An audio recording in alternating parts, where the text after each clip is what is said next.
Muy buenas noches, soy Gonzalo Prialé, esto es 4 a la N y en diciembre del 2020 la administración Sagasti derogó la exitosa ley de promoción agraria promulgada en 2001. Bajo esta ley, Perú se acercó a la categoría de potencia agroexportadora mundial. Se crearon más de 1 millón de empleos formales bien remunerados. Y con solo 5% de las tierras dedicadas a la agricultura en el país, las empresas lograron exportar casi 10.000 millones de dólares en el 2023, pese a las adversidades del clima. Hoy veremos, tras 3 años de la derogatoria de la Ley de Promoción Agraria, cómo se ha visto afectado el sector agroexportador y analizaremos qué se necesita para reactivar la agroexportación y el sector agrario en general en el 2024. Esta noche me acompañan Gabriel Amaro, presidente de AGAP, Ismael Benavides, economista, exministro de Agricultura, y César Pesquiera, empresario y presidente de ProCitrus. Muy buenas noches, Gabriel, Ismael y César. Buenas noches, Gonzalo. Buenas noches, Gonzalo. Un gusto que estén aquí. Ismael, ¿qué cambios trajo la nueva ley 31.110 y qué efectos ha tenido?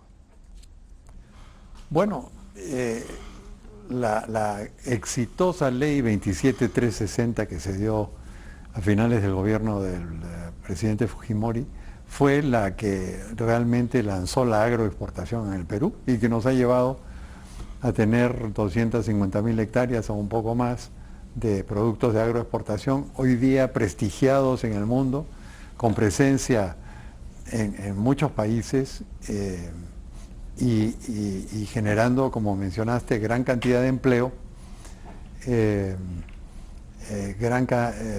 innovación tecnológica, incorporación de técnicas mundiales, de Israel, de Chile, de España, de muchas partes del mundo, de los Estados Unidos, y la ley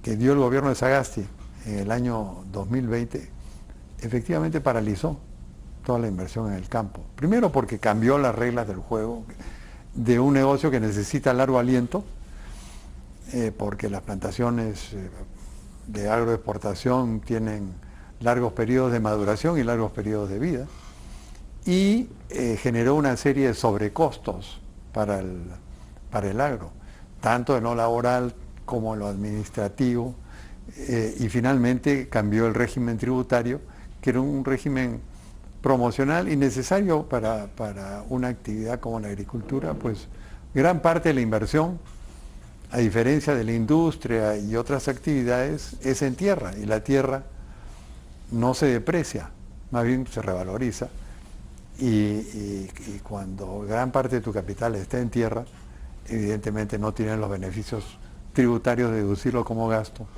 Ese es un tema un poco técnico, pero afecta los flujos de caja de las empresas fuertemente al haberle cambiado el régimen tributario. Gabriel, ¿qué fue lo malo y lo bueno de la gestión gubernamental sectorial el 2023? A ver, fue un año, para empezar, muy difícil para todo el país. Empezó mal, porque empezó producto, el año pasado, empezó producto de un golpe de Estado, de un gobierno nefasto para el país, como el gobierno de Castillo, y empezó con bloqueos de carreteras, con fallecidos, ¿no? Con las fuerzas del orden atacadas, ¿no? Y con un discurso ideologizado completamente, ¿no? Que no pensaba en el desarrollo del país. Paralizó a nuestro sector, fue muy golpeado, no solamente para lo que es agricultura de exportación, sino agricultura local. Nuestro cálculo es que se perdieron de agroexportación unos 300 millones de dólares esos 2 meses, o sea, en diciembre de 2022 y enero de 2023. Y además nos trajo una pésima imagen a un país que es un proveedor seguro de alimentos en el mundo y que ha conquistado todos los continentes, más de 150 países del mundo donde llegan nuestros productos, ¿no? Empezó mal, pero no fue producto, digamos, del gobierno actual, sino de las circunstancias, ¿no?, en que nace el gobierno. Y cómo dejaron además un país en donde la institucionalidad pública la destruyeron. Las instituciones los destruyeron totalmente, casi todas las instituciones. Entonces, recuperar ese dinamismo, ese manejo de país, tener un objetivo de país de política pública ha sido muy difícil. Hasta ahora no se sabe no se tiene muy claro como país en su conjunto cuál es el objetivo. Si no ya se hubieran hecho los cambios, si no hubiéramos terminado en una recesión terrible como terminamos el año pasado. El año pasado terminamos con decrecimiento de 0.55%, decrecimiento de la agricultura de menos 3%, ¿no? Pérdida de más de 100.000 puestos de trabajo en la agricultura formal. Entonces es un drama lo que ha pasado en el sector agrario. Ha habido cosas buenas, en el sentido, por ejemplo, de que ha tenido buena ejecución presupuestal, a pesar de todo lo que hemos dicho. Ha habido cosas malas también, como el Niño, que no depende ni del gobierno, ni de los agricultores, ni de la sociedad, sino es un tema climatológico. Y además las circunstancias globales que no han sido de la mejor para los mercados, ¿no? Todo eso ha afectado a este sector. Sin embargo, se pudo haber hecho mucho. Nosotros como AGAP planteamos en julio del año pasado un paquete de normas para reactivar el sector agrario, ¿no? El Ministerio de Economía fue el único ministerio que ayudó y nos ayudó con una norma que hoy día está vigente, recién está activándose, y el Congreso apoyó en 2 normas, pero son 3 normas de un paquete de varias normas que tienen que salir para este tema coyuntural que está muy difícil, ¿no?, en el sector agrario. Bueno, más adelante vamos a entrar en más detalles. César, una pregunta. ¿El año pasado fue igual de malo para todo tipo de producción agroexportadora o hubo diferencias y también entre el sur, el norte? ¿Cómo fue el año? Voy a tratar de responder bajo diferentes conceptos. Uno es de la experiencia propia que tengo yo como agricultor, manejo un fondo en la zona sur, y 2 como Procitrus, como presidente de un gremio de productores de cítricos, que en su mayoría son medianos o pequeños productores, no son tanto grandes productores los que están asociados a nuestro gremio. En el tema de los cítricos del Perú, nosotros venimos ya con tal vez 3 años complicados, uno detrás de otro. Tanto es así que en cítricos hemos venido creciendo en exportaciones hasta la derogatoria de la ley 27360. Luego las inversiones se detuvieron y los problemas que hubieron a raíz de la pandemia, a raíz de la disrupción logística con el encarecimiento de los fletes navieros, a raíz de la guerra de Ucrania con Rusia, con también el encarecimiento de los insumos, etcétera, y adicionalmente, gracias a la nueva ley 31110 con los sobrecostos que han significado para el productor citrícola, ¿no?, nos restó muchísimo los márgenes de rentabilidad de los cultivos. Tanto es así que en los últimos 2 años ha habido una retracción en la oferta exportable de citrícola peruana. Hemos retrocedido del 2021 al 2022 en cerca de 3%, siendo en mandarinas un retroceso del 8%, y del 2022 al 2023 de cerca de 2, casi 3% más. O sea, venimos reduciendo las exportaciones. En base a lo que comentábamos, pérdida de rentabilidad, decisiones de algunos productores de decir mi negocio no sigue caminando y tengo que eliminar áreas. Quien habla está eliminando en el fondo que tiene a cargo una área importante de cítricos. Y en el valle de Chincha, entre Chincha y Cañete, se hablan ya de eliminación de cerca de 300 a 400 hectáreas de cítricos, principalmente mandarinas, ¿no? Entonces ha sido complicado, no es fácil. A esto se suman los eventos climáticos, como el Yaku del año pasado, el fenómeno del Niño también, que nos dio un invierno más caliente y que ha hecho que las producciones que se prevén para el 2024 en cítricos no vayan a ser de las mejores tampoco.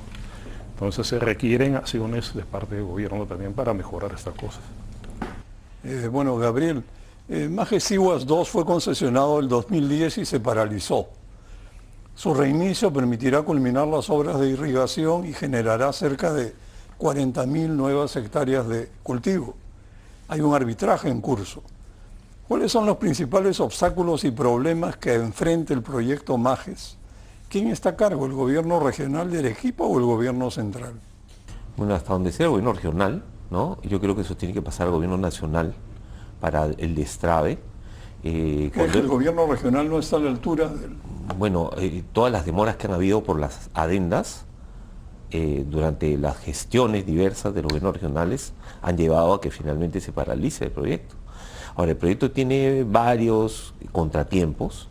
Ya ha entrado una etapa ya de cancelación de la concesión y tiene que buscarse una fórmula para poder encontrar otro que pueda continuar con la obra, porque no puede ser que la obra se resienta por un tema o político o legal, ¿no? Si no, va a ser un elefante blanco que puede estar ahí dormido 20, 30 años más. Y lo peor es lo que está perdiendo el país, no solamente Arequipa.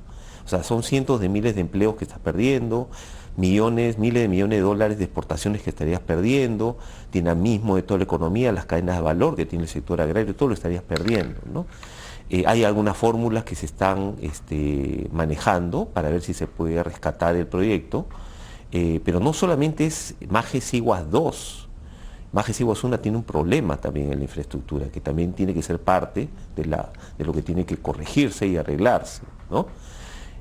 Ahora, es un proyecto que va a dinamizar toda la zona sur, no solamente los 38.000, 40.000 hectáreas que mencionas, sino va a arrastrar a Majes 1 cuando se termine y va a arrastrar una serie de áreas aledañas. O sea, va a dinamizar realmente Arequipa y toda la zona sur. Y estamos hablando no solamente de la parte agraria, estamos hablando de temas de puertos, de servicios, de transporte, empleo de todo tipo, ¿no? O sea, es un proyecto sumamente importante y que yo creo que el gobierno tiene que poner el foco en él para resolverlo, porque le toca resolverlo.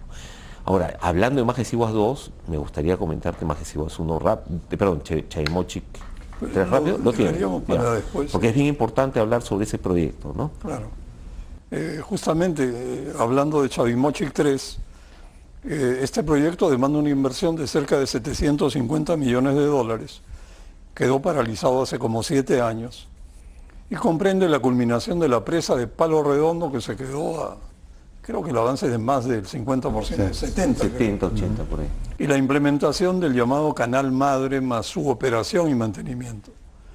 Tras un arbitraje se declaró la caducidad anticipada del contrato de concesión y desde julio del 2020 el Ministerio de Agricultura administra la tercera etapa.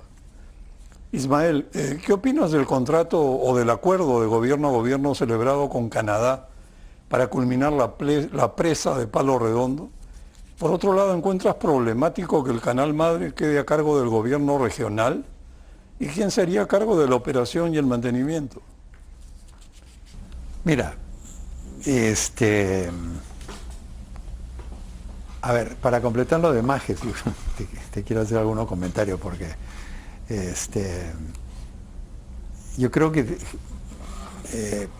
políticamente es muy importante para el Perú porque el sur no ha tenido los beneficios de la agroexportación que ha tenido el norte. Y una vez que se instala una área agroexportadora en el sur, yo creo que va a ser ejemplo para hacer otras cosas y para generar empleo, todas las cosas que ha mencionado Gabriel, pero el tema, yo fui presidente del Comité Pro Agua de Proinversión que dio la buena pro en el año 2010 y ha tenido una serie de problemas desde los cusqueños que se opusieron y llevó un juicio hasta el Tribunal Constitucional que demoró 5 o 6 años, pero después el gobierno regional ha sido incapaz de tomar decisiones porque se discutía si se debería repartir en 5 hectáreas o en lotes de 250 hectáreas, etc. Entonces, sí es importante que regrese al gobierno central. Yo creo que lo que ha ocurrido en Chavimochic, al pasarlo al gobierno central y que tome la decisión el Ministerio de Agricultura, junto con el Premierato, de hacer un acuerdo gobierno a gobierno, ha sido una salida y lo importante es que el proyecto va a ir adelante. No sé si el tema de gobierno a gobierno es lo mejor, pero es una solución. Y pero creo que es la menor parte de la obra, ¿no? El Canal Madre es una obra mayor. Sí, efectivamente, pero el gobierno regional viene administrando la etapa 1 y 2 de Chavimochic sin problema y tiene agentes profesionales, creo que Carlos Pagador, que fue jefe de Lana, está jefe de Chavimochic. Entonces, yo diría que... no es el caso de No es el caso de Majes, Sí. ya hay una experiencia, conocimientos adquiridos y hay una asociación de agricultores ya instalados en Chavimochic 1 y 2 y que es fuerte y evidentemente exige un buen manejo y creo que yo no soy pesimista que lo maneje el gobierno regional, al contrario, creo que va a ser positivo. Y un pronóstico en términos de cuántos años crees que demorará ver la luz esos Majes y Chavimochic, aunque es futurismo, pero... Bueno, yo creo que habiendo firmado un acuerdo en Chavimochic con el gobierno de Canadá, no deberían haber problemas, siempre y cuando haya acuerdos sobre cómo se manejan los avances de obra, los desembolsos, pero el costo lo va a asumir el gobierno peruano. Entonces, no vaya a ocurrir como en el aeropuerto de Chinchero, que por discrepancias en las valorizaciones y cómo se hacen los desembolsos se ha paralizado. Por eso digo, siempre y cuando funcione bien todo ese aspecto operativo, no debería haber problemas, ¿no?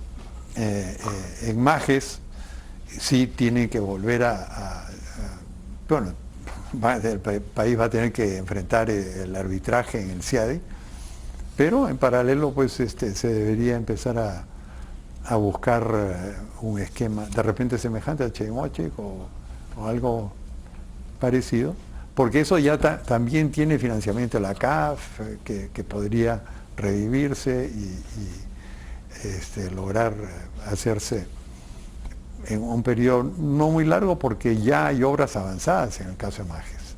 Hay una tuneladora que se llevó, se han avanzado en los túneles, de manera que puede hacerse en unos 2-3 años. Bueno, ojalá que ocurra, ¿no? César, ¿tú dirías que el principal problema de la agroexportación es la regulación?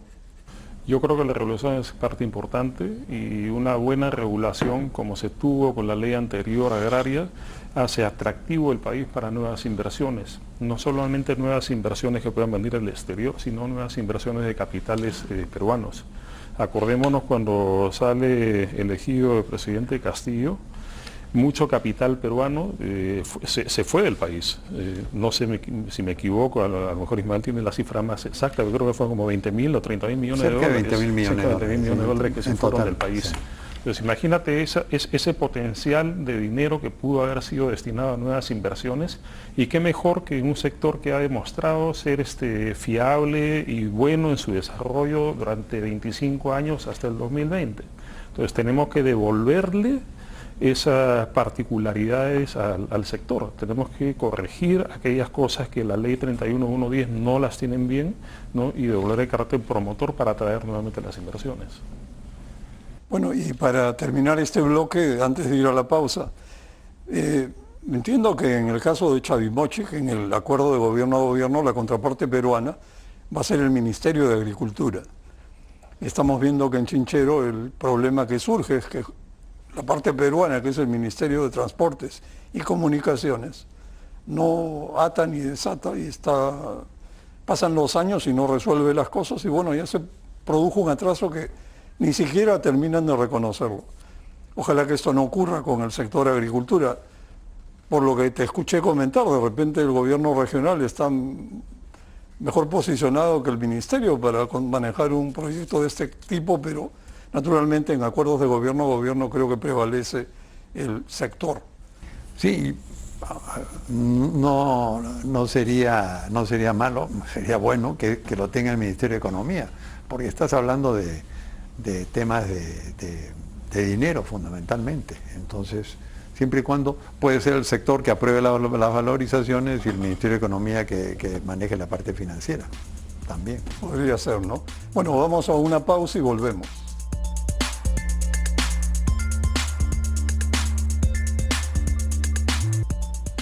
Ismael, se aprobaron cambios a la ley forestal y de fauna silvestre que despiertan polémica. ¿Cuál es tu posición al respecto? Yo estoy de acuerdo con los cambios. Yo creo que es absurda la posición de ONGs ambientalistas que son como el perro del hortelano, no comen ni dejan comer. Hay zonas amplias deforestadas en la selva que pueden recuperarse tanto para la agricultura como para reforestación. Entonces esa posición de no se puede dar en propiedad, lo único que va a generar es mayor informalidad. Va a haber más invasiones, va a haber más áreas deforestadas. Aunque si tú consolidas propiedad en esas áreas deforestadas, das títulos de propiedad, por un lado va a haber inversión, porque está asegurada la propiedad de la tierra, y por otro lado se va a ir creando un mercado de tierras que va a ir permitiendo que las personas que tengan sus propiedades en orden puedan tener un valor de mercado y disponer de ellas si es necesario o hipotecarlas para hacer una inversión. Entonces creo que ese cambio es importante. Lo que el Estado tiene que cuidar es que no se depreden más áreas en las zonas sensibles y que estas zonas que se van a titular y va a permitir inversión cumplan con sus compromisos con el Estado. Y creo que eso va a generar bienestar, va a generar las posibilidades de desarrollar forestería, desarrollar productos que ya se han probado en la Amazonía, como cacao, como café, como piña, cítricos, etc. Entonces creo que la ley es buena a pesar de toda la oposición que le están haciendo. Y evidentemente han tratado de sembrar en la opinión pública una imagen negativa de la misma, pero yo creo que el gobierno ha hecho bien en promulgarla y ahora obviamente cada parte tiene que hacer su trabajo, la parte privada que va a invertir y el Estado que tiene que proteger a la selva amazónica, ¿no? ¿Y por qué es que en Chile han tenido tremendo desarrollo forestal y acá en el Perú no hemos ni siquiera comenzado? Bueno, es que las ONGs que se han creado alrededor de la Amazonía, que es supuestamente el pulmón de la humanidad y qué sé yo, han adoptado posiciones rígidas e intransigentes. Yo he hablado con gente como el señor Pulgar Vidal, que hoy día tiene un puesto importante en la COP, diciéndole, las áreas deforestadas mejor que se cultiven o se reforesten, como en Chile. Pero no, la posición es, hay que dejar que el monte vuelva a crecer y tengamos nuevamente árboles nativos ahí. Bueno, eso va a tomar 100, 200 años. Entonces, si hubiéramos tomado la decisión de permitir una reforestación ordenada, hoy tendríamos, y obviamente con los incentivos tributarios, porque Chile se le dieron incentivos tributarios, porque son inversiones, plantaciones que toman 20 años o más en desarrollarse, hubiéramos tenido ya una actividad forestal importante. Creo que ahí ha habido unos errores de políticas y de intervención otra vez de las ONGs que no lo han permitido, ¿no? César, ¿cuánto afecta la toma de carreteras la economía de las agroexportaciones? Es una pregunta que se responde por varias aristas. ¿Cuánto afecta en cuanto a las ventas y la producción de los productores y los empresarios? Muchísimo. Las tomas de carreteras de la última vez, fue el año pasado, si no me equivoco, se hablan, me corrige Gabriel, 300 millones de dólares, ¿no? En un lapso de 18 días. 21 días. 21 días, sí. Entonces el impacto es muy, muy fuerte. Pero no solamente hay que ver el impacto de cuánto es la pérdida en la producción que pudo haber sido exportada, sino cuánto se perdieron en puestos de trabajo, cuánta gente se quedó sin ir a laborar, cuánta gente no cobró, ¿no? Entonces el impacto es fuertísimo y una de las cosas que tiene que hacerse para lograr devolverle al país el atractivo para nuevas inversiones es justamente eso: seguridad ciudadana, seguridad jurídica, reglas de juego claras. O sea, se necesita eso. Lo hemos perdido, lo estamos perdiendo. ¿Y cómo se explica la falta de autoridad para restablecer el orden en esos casos? No ayuda mucho lo que hemos vivido en los últimos gobiernos, ¿no? O sea, creo que hemos tenido 6 presidentes en muy corto tiempo, entonces eso te genera un clima absolutamente inestable, no hay nadie que tenga el don de mando, el que ordene al país, ¿no? En el tema de materia de seguridad y todo lo demás, ¿no? La policía también, que no está tal vez bien implementada, ni está bien respaldada por el gobierno central, ni por los gobiernos regionales ni locales. Entonces una policía no bien armada, no bien cuidada, no bien respaldada, no va a querer o no va a poder hacer las cosas como debieran hacerse, ¿no? Y el otro lado es que se le deja el terreno muy abierto a las ONGs de corte izquierdista que a través de mentiras asustan a la población para que se levanten contra algo que más bien ha sido muy beneficioso para el desarrollo de todos ellos y de todos nosotros, en general, el país. Gabriel, ¿qué propuestas ha presentado AGAP para la reactivación del sector? Mira, en julio, antes del discurso de la presidenta, la primera semana de julio, presentamos formalmente al gobierno todo un paquete de normas que tenían que ver varios aspectos, ¿no? En aspectos financieros, por ejemplo, que salió lo del DEU de Impulsa Mi Perú, por ejemplo, para todos los sectores, no solamente para el sector agrario. Pero no se está desembolsando, ¿no? Ha habido problemas, parece que recién en febrero comenzaron con las subastas y recién algunos bancos Pero se han subastado 7.000 millones de 15.000 millones. Sí, pero no fluye. No fluye porque hay poca información, los bancos no están dando mucha información, por lo menos hasta hace pocos días los productores no podían acceder a los créditos, ¿no? Pero es parte de la operatividad. No se ha cobrado toda la cartera anterior y entonces los bancos tal vez, no sé, tal vez les gustaría prestar nueva plata para cobrar la antigua y eso al menos no le va a parecer interesante. No, son sistemas distintos. No son la misma. No, uno era reactiva, esto está en el marco del no plan. Están hermanados. No, pero sí hay condiciones, ¿ah? Hay condiciones para hacer el préstamo, evidentemente, porque el Estado tiene que garantizar esos préstamos. En eso radica el impulso financiero, ¿no? Pero también hemos presentado normas que tienen que ver con temas tributarios, normas que tienen que ver con temas de mejora, de aclarar puntos en materia laboral sin afectar los derechos laborales, evidentemente, entre otros, ¿no? Que iban a generar todo un impulso al sector. Hay una norma, por ejemplo, que era un apoyo a la contratación, que supuestamente salió con la ley textil que se aprobó el año pasado en el Congreso. Sin embargo, la fórmula que se aprobó, nosotros le alertamos al gobierno y al Congreso de que no se adapta al sector agrario, por la mecánica y por la forma de contratación, que es una norma más bien para el sector textil.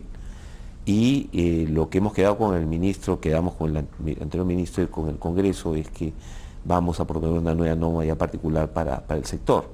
O sea, normas de ese tipo que lo que hacen es mejorar de alguna manera la situación coyuntural del sector y que nos va a acompañar por este año y probablemente por el siguiente en vista del impacto negativo que ha tenido la situación el año pasado. Pero esto es una parte de lo que tenemos que hacer, ¿no? La parte más importante, que esto es inmediato, que buscaba redinamizar el sector, porque las empresas están muy golpeadas, tienen bajos márgenes, han perdido en precio, han perdido en productividad, han tenido que despedir personal, etcétera, etcétera, etcétera. Muchos pequeños han tenido que pasar a la informalidad también, ¿no? Que antes generaban empleo. Esa es una parte coyuntural, que hay que hacerla rápido, ¿no? No tomar decisiones de aquí a 6 meses o a de 8 meses. Debería haberse aprobado esto en julio, agosto, y no se aprobó. Pero el otro tema es el tema estructural. Y el tema estructural es que necesitamos una ley agraria promotora del sector. ¿Para qué? Para darle sostenibilidad a la agricultura moderna y pueda seguir desarrollando y reinvirtiendo, para traer nueva inversión, pero sobre todo para poder incorporar rápidamente a la agricultura moderna estos 2 millones de pequeños agricultores familiares. Para que te hagas una idea, algunos no creen que sea factible, pero los estados tienen que dar, en este caso de Perú, incentivos para que esto ocurra, de los que saben y tienen el mercado a los que no saben. Y sin incentivos va a ser imposible, y sin una ley marco agraria va a ser imposible. El 90% de las cadenas productivas modernas hoy en día, por lo menos, es pequeña agricultura menor de 5 hectáreas, para que veas. O sea, sí se puede hacer. Lo que pasa es que tenemos que acelerar ese proceso y generar las políticas públicas adecuadas. Y eso se tiene que hacer ya. porque las inversiones no van a venir apenas apruebe la ley. Tiene que haber un periodo de confianza, de adaptación, de reglamentación, digamos, adecuada, y de avanzar en otros aspectos también, no solamente en el tema de la nueva ley. Esta ley nueva se tiene que hacer desde la necesidad del productor y la empresa agraria, no como la 31.110 que surgió desde un aspecto populista, político e ideológico. Por eso no nos sirve como agricultores, como empresarios agrarios, agroexportadores y agroindustriales, no funciona en el sector. Y solo para cerrar, Gonzalo, la OSD en 2016, y es importante mencionarlo, dijo en una reunión de ministros de Agricultura que el sector agrario es un sector que tiene que ser tratado de una manera diferenciada, porque está soporta una serie de riesgos que no tiene otro sector económico, y por la importancia estratégica y esencial que tiene para los países. Y eso se le ha quitado a la regulación agraria peruana. Hay que recuperarlo. César, ¿tú qué medidas de las varias mencionadas o cuáles otras consideras claves para reactivar las inversiones en tu sector? Mira, lo principal que ha perdido el país para poder atraer las inversiones, lo primero que ha perdido es la confianza de aquella persona que va a invertir en el agro en el Perú. Y hablo del empresario, que puede ser empresario pequeño de menos de 5 hectáreas, empresario mediano, empresario grande. La confianza la pierden todos. Yo te cuento un caso. En la campaña pasada de Paltos, hay una empresa en Chincha que se llama Corporación Frutícola de Chincha, que agrupa a varios pequeños productores y los incorpora dentro de sus canales de exportación para que logren sacar sus productos y se exporten. Y había un pequeño agricultor que tenía 1 hectárea. Y tú sabes que la actividad agrícola dura 1 año. Es 1 año que tú pasas invirtiendo dinero, tiempo y esfuerzo para sacar tu cosecha.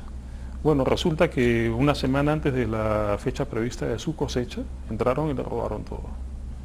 Entonces, se le tiene que devolver la confianza en el marco jurídico para que las inversiones lleguen, se tiene que dar o devolver la seguridad para que la gente esté tranquila de que nadie va a llegar una noche a robarle todo lo que ha sido el esfuerzo de 1 año, y se tiene que devolver el carácter promotor a la ley, mejorar las condiciones laborales, o sea, en este tema de la ley 31.110, donde pusieron el famoso bono beta, ¿no?, que tal vez detrás de eso estaba pues la gran idea de mejorar la remuneración del trabajador agrario.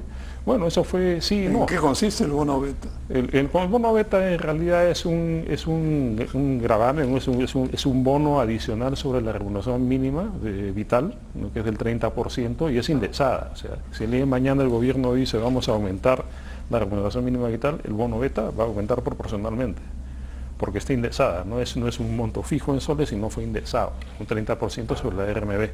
Pero ¿qué sucede?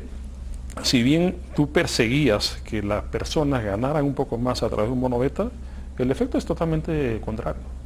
¿Por qué? Por 2 razones fundamentales. Una, que muchos de los cultivos tienen posibilidades de incorporarse a la mayor tecnología y tecnificarlos. Te menciono como ejemplo solo uno, el caso de la cosecha en paltas. La cosecha en paltas se solía hacer hasta la ley anterior básicamente a mano. Y un trabajador del campo, para un campo que tenía una buena producción, podía cosechar 400, 500 kilos por jornada diaria.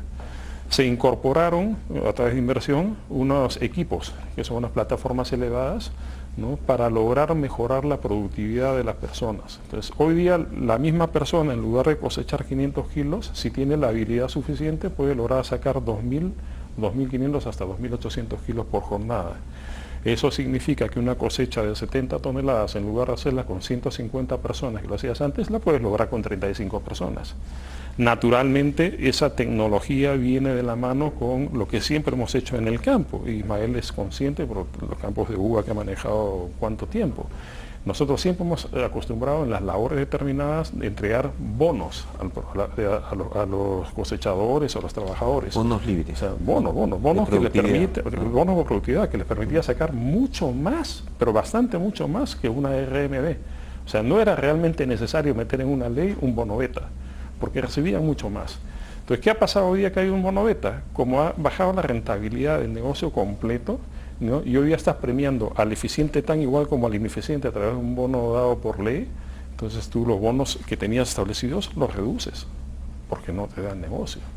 ¿no? E incorporas maquinaria con la idea de tener menor cantidad de personal, ¿no? A ese personal que es menor, obviamente le vas a dar bonificaciones para que gane incluso más, pero estás yendo en contra de lo que es el espíritu de una ley que promocione generación de empleo, ¿no?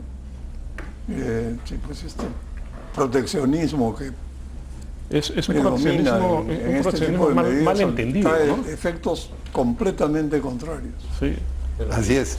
Y son además populismo. así es. Mira, nosotros competimos en el mundo. O sea, nosotros competimos con Chile, con Argentina, con Sudáfrica, con Australia, todos los países del hemisferio sur que producen a la misma vez que nosotros. Encima estamos a días del mercado, o sea, a 17, 20 días de Estados Unidos, a 25, 30 días de Europa, 30, 35 días de la China. Entonces tenemos que... algunas veces con mayor cantidad de días respecto a nuestros competidores, Así es. que nos así hace más es. caro el proceso. Entonces tenemos que ser competitivos. O sea, lo único que han hecho estas normas últimas, la sobreregulación, la falta de infraestructura, lo único que han hecho es encarecer la producción y hacernos menos competitivos, hacer que los negocios sean menos atractivos y por supuesto atraer menos inversión, y menos inversión es menos empleo. Entonces es una falta de entender este negocio. Y las cifras son engañosas, porque dices, exportaron 10.000 millones de dólares, pero esas son plantaciones que se han hecho hace tiempo y que están ahora entrando en plena producción. Pero las empresas han sido muy golpeadas. Primero la ley, esta malhadada Sagasti. Segundo, la pandemia. La pandemia que hizo que los fletes crecieran 120%. Tercero, la guerra de Rusia con Ucrania, los fertilizantes aumentaron 200, 300%, igualmente los plaguicidas. Encima nos cae Castillo con la amenaza de la segunda reforma agraria. Entonces, todos estos factores han hecho que las empresas se coman su capital de trabajo y los márgenes se han reducido. Sí, y hoy día, el costo del crédito subió también un montón. Y así es, y hoy día tú vas a los bancos y el sector agrario está prácticamente en la lista negra. Ismael, tenemos un par de minutos antes del corte y quería preguntarte algo más bien del pequeño agro, no del Perú profundo, digamos. Tú has sido ministro de Agricultura, así que este tema lo debes tener bien claro. Millones de peruanos y sus familias dependen del agro para subsistir. ¿Qué medidas servirían para reactivar el agro en general y a la pequeña agricultura que produce alimentos para los peruanos? Bueno, ahí el rol del Estado es muy importante. El Estado pues tiene que apoyar con asistencia técnica, con apoyo a entrar mejor, a llegar mejor a los mercados, dar los incentivos necesarios para que hayan cadenas productivas y asociatividad. Hay varias cosas que se pueden hacer que necesitan la intervención del Estado. Como Gabriel mencionó, por ejemplo, las cadenas productivas se han venido desarrollando. Una es la cadena productiva de la palta, por ejemplo, que casi ha crecido naturalmente y hoy día una gran parte de la palta que se produce y exporta en el Perú es de pequeños agricultores. Lo que necesitan es asistencia técnica para que tengan mejor calidad de fruta, para tener mayor productividad y por supuesto infraestructura para que puedan llevar sus productos al mercado, caminos rurales y todo lo demás. Entonces yo creo que ahí el Estado tiene un gran rol que hacer. También ayudarlos a identificar qué cultivos pueden tener para añadir mayor valor. La agricultura moderna en el Perú se ha desarrollado por puramente esfuerzo privado. El Estado prácticamente no ha hecho nada, excepto quizás la infraestructura en algunos sitios, en el norte. El INIA, por ejemplo, no ha hecho ninguna investigación en nuevas variedades de uvas, de cítricos y qué sé yo, que se adapten al Perú. Usted podría dedicarse, por ejemplo, de repente voy a decir una tontera, pero si las flores y los arándanos se dan muy bien en Huaraz, ¿por qué no se van a dar muy bien en el Valle del Mantaro?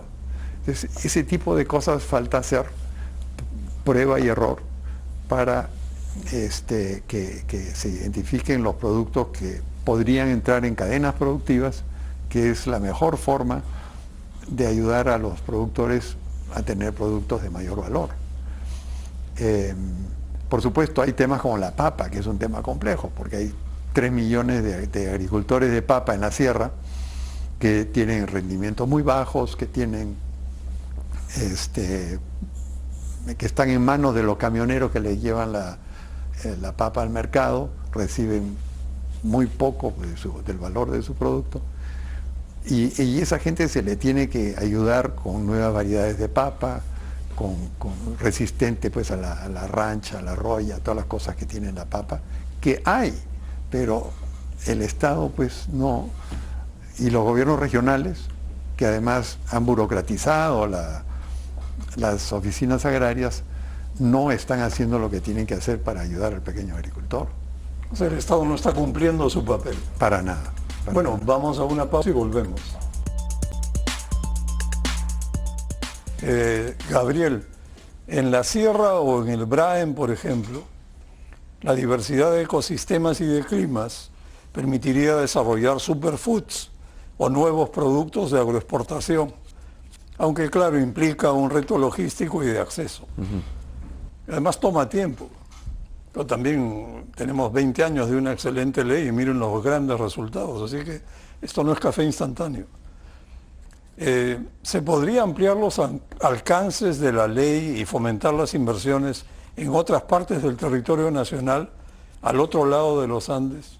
Totalmente, pero no ampliar los alcances de la ley, hay que cambiar la ley, porque esta ley no ha sido hecha no ha sido construida viendo la necesidad del productor o de la empresa agraria, agroexportadora, agroindustrial. Entonces hay que cambiar la ley, está mal estructurada, ¿no? Y siempre digo, además que es importante, cuidando los derechos laborales, que es bien importante, ¿no? Si es factible, hay que recuperar el carácter promotor.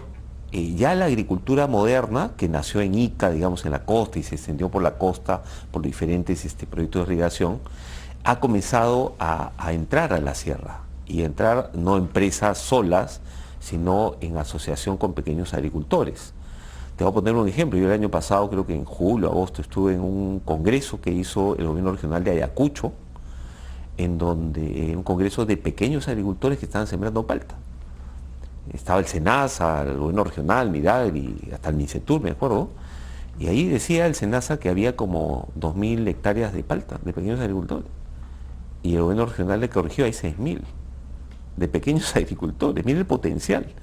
Bueno, no solamente palta o superfood, están los arándanos, en Cará se da muy bien, en otras zonas, están los nuevos cultivos que podrían darse, cereza que se está probando, tenemos el jengibre peruano que sale de la selva central, ¿no? En zonas muy difíciles, pero ahora somos el tercer productor global de jengibre, exportador, con un jengibre muy bueno, todo es pequeña agricultura. Claro, pero ya esa agricultura sin los incentivos de una ley promotora. Imagínate tú si logramos recuperar una ley que incentive esta asociatividad del pequeño con el moderno, acelere ese proceso de incorporación y ayude a un tema que ha dicho muy bien Ismael, que es todo el tema de investigación, generar estos ecosistemas de investigación para el sector que son importantísimos y tiene que acompañar la industria, porque todo evoluciona, los mercados evolucionan, los consumidores piden nuevas variedades y nosotros tenemos que estar a la par, porque como dije al comienzo, todas las regiones de Perú tienen un tremendo potencial en agricultura y agricultura moderna. ¿Eres optimista sobre que se podría hacer una totalmente transformación? Pero necesitas voluntad política y hacer buena política pública y tener una buena ley marco agrario. Pues esta potencia que ha tenido el Perú para desarrollar agroexportaciones con tanto impulso y éxito, podría replicarse en otras partes del país, ¿no? En todas, ya se está replicando en varias, pero a un ritmo menor y se está perdiendo porque no existe el marco regulatorio adecuado. Yo estuve en el CAE, nos invitaron a hacer una ponencia y nuestro mensaje desde el sector privado agrario fue el siguiente, ¿no? Imagínate si logramos traer esos 2 millones de pequeños agricultores pobres, familiares, a la agricultura moderna, se van a convertir en clase media. Pero para eso necesitas correctas políticas públicas. Se puede hacer si lo han logrado otros países, ¿no? Mira Almería, España, por ejemplo, 30.000 hectáreas de pequeña agricultura moderna. Hoy día Almería es la despensa de Europa. Nosotros podemos ser la despensa del mundo. Pero hay que tener voluntad política. Y hay que trabajar, como dice la FAO, como dice el World Economic Forum, en los eventos de Davos, el sector público tiene que trabajar de la mano con el sector privado, institucionalizado. En este caso estamos con AGAP, que somos el gremio empresarial agrario que representamos a todo el sector agrario peruano. César, ¿tú eres optimista respecto al 2024? ¿Crees que va a haber un crecimiento? Yo creo que todavía vamos a ver los impactos de los efectos del clima del año pasado. No tanto un yaku, pero sí un invierno caliente que tuvimos. Eso va a afectar en mayor o menor medida la producción de los cultivos en los diferentes lugares. O sea, se habla, por ejemplo, que la zona norte viene con producción un poco más acotada en paltas, ¿no? Sin embargo, la zona sur en paltas más bien viene bien. O sea, yo los campos que veo en Chincha, Ica, Cañete vienen mejor, ¿no? Cítricos lo mismo. En cítricos nosotros tenemos mandarinas tempranas, venimos con 25 o 30% menos de producción, pero hay otras mandarinas que vienen mejor. O sea, no sé si podemos hablar de un 2024 mejor. Empatador puede ser. Yo soy optimista de que va a ser mejor, pero hay que darle tiempo al tiempo y ver cómo se dan las cosas, ¿no? Bueno, ojalá que el buen tiempo permita que la agricultura crezca. Ismael, Fernando Sillones, ex gobernador de Ica y representante del sector agroexportador, afirmó que las aproximadamente 100.000 nuevas hectáreas cultivables que se generarán con Majes, Siguas y Chavimochic 3, dadas las actuales condiciones económicas y la normativa, no van a poder subastarse porque no habría compradores. ¿Qué piensas al respecto? Coincido, porque hacer chacra, hacer campo es bien difícil, de nada. Tomar un pedazo de desierto, ponerlo en condiciones para producir y llevarle el agua es muy costoso. Encima tienes que esperar 2, 3 años o más hasta empezar a ver resultados, con todos los riesgos climáticos, de plagas, de mercados que tiene que enfrentar en el camino. Entonces, Olmos no se vendió en su totalidad para agroexportación, una buena parte se vendió para azúcar. Antes de que se modificara la ley agraria. Hoy con esta ley no es atractivo hacer una nueva inversión en el campo, definitivamente. Los márgenes por ningún lado te dan. Así que por eso Gabriel bien dice que tienen que modificarse la normativa agraria para que esos proyectos puedan ser viables y para que la agricultura en su conjunto pueda volverse más competitiva y seguir entrando a los mercados. Porque no solamente ha sido todo el tema de los costos, los precios también a veces juegan muchas veces en contra tuyo. El arándano empezó como en $12 kilo, y ha bajado hasta $2.50. Entonces, por grandes volúmenes de producción. De manera que los riesgos, las vicisitudes son muy importantes y por eso mismo tienen que haber colchones y márgenes de cierto tamaño para que haya una inversión para enfrentar las épocas difíciles. Entonces, como decían los viejos, chacra y potro que lo haga otro, si no tiene los márgenes. Así es. Gabriel, ¿qué hacer, ya que hablamos del tema, respecto a la derogada ley de promoción agraria? Bueno, lo que hay que hacer... por ejemplo, ¿reponerla? No. Yo creo que todo tiene que evolucionar. Esa ley fue muy buena, pero sin ningún tipo de fundamento real y técnico, y se creó una ley antitécnica, digamos, ideológicamente perfecta para los que lo crearon. Estuvo en la época del señor Sagasti, la señora Mirta Vázquez era presidenta del Congreso y hay muchos detractores, además del progreso, ¿no? Lo que tenemos que hacer es una nueva ley. Nosotros tenemos varias propuestas además en ese sentido y lo hemos venido explicando además. Una nueva ley agraria promotora, recuperar ese carácter promotor y además que acelere ese proceso de incorporación de esa pequeña agricultura a la agricultura moderna, ¿no? Eso no tenía, por ejemplo, la anterior, ¿ya? Y que sea una ley pensada para futuro, o sea, digamos, que se apruebe de una vez y que sea de larguísimo plazo. ¿Por qué? Porque las inversiones agrarias, como fue explicado, son de largo plazo. Si queremos que vengan inversiones de afuera, no van a venir por un año, vienen para quedarse. Y esa es la inversión que necesitamos en el país. Y las inversiones locales también buscan segmentos, sectores económicos que tengan seguridad jurídica por un lado y por otro lado que tengan largo plazo para poder generar todos los impactos económicos y sociales que necesitamos en el país, ¿no? Entonces, ¿es factible? Sí, nosotros tenemos propuestas al respecto y yo creo que lo único que se requiere es la decisión política de los que tienen que aprobarlo, tanto el Ejecutivo como el Congreso. Y lo bueno dentro de lo malo es que los números hablan por sí solos. Antes que se apruebe la ley, los números todos eran positivos, había crecimiento en todo sentido, bienestar, regiones con pleno empleo. Hoy día se está perdiendo todo.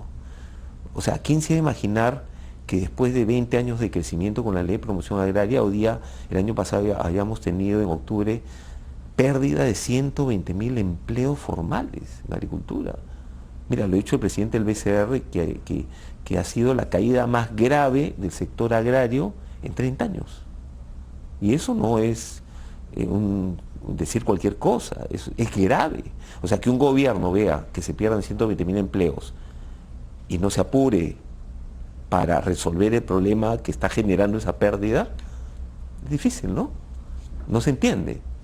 Yo creo que, acuérdate que hace un mes más o menos nos reunimos con el Premier y él mismo dijo públicamente, después de la reunión que tuvo con nosotros y otros gremios, de que iba a impulsar una agenda promotora de inversión privada agraria.